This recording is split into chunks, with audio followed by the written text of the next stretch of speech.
Hello friends, today we have a special holiday edition all the way from Chicago, the Exquisite Sisters. Hello! Hi! We specialize in these cake pops, so if you're ever in the city, we'll put the handle there. Feel free to check us out. However, today we're going to do a special Tres Leches strawberry cupcake. Yes! Alright. Enjoy, Cheers. friends. Let's get started. Let's go. Yeah.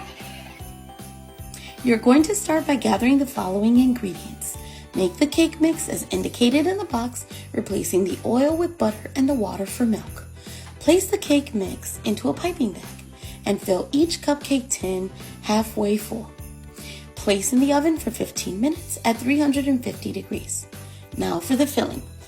Combine the 3 kinds of milk until well blended and place into the refrigerator until needed. Once the cupcakes are ready, use a fork and poke holes into each cupcake. This will make room for the delicious Tres Leches filling. Set them aside so that they can cool. Now let's work on the frosting. It's important to mix all the ingredients gradually until you get a nice and creamy consistency. Fold in the Cool Whip and place into a piping bag. Take your now cooled cupcakes and inject the filling into and onto each cupcake. Then it's just frost, garnish, and enjoy. Until next time, friends.